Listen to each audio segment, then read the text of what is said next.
ఈరోజు మా వంటలండి పెసరపప్పు తాలింపు పెట్టాను.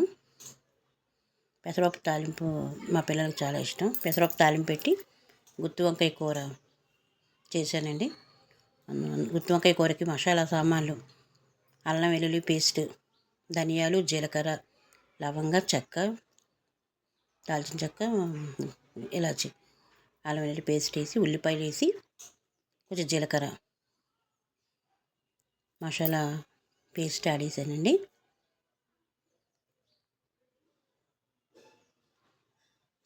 మనకు తొందరగా అయిపోవాలని, ఏదైనా పని ఉన్నప్పుడు కూడా తొందరగా అయిపోవాలంటే కుక్కర్లో పెట్టేసి కుక్కర్లోని వేసేసుకుంటే ఈ కూర 2 విజిల్స్ వస్తే చాలండి. చాలా టేస్ట్గా ఉంటుంది. సరే ట్రై చేసి చూడండి. మూడు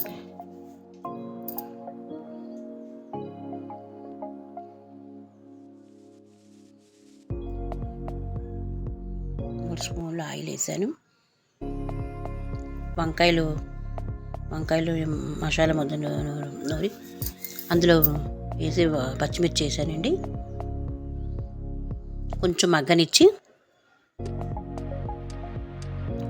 ఉన్ని పేస్ట్ కూడా అందులో వేసాను, మసాలా పేస్ట్.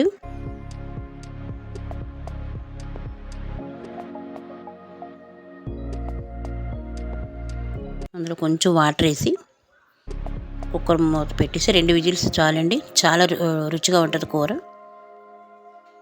గుత్తి వంకాయ కూర చాలా బాగుంటుందండి.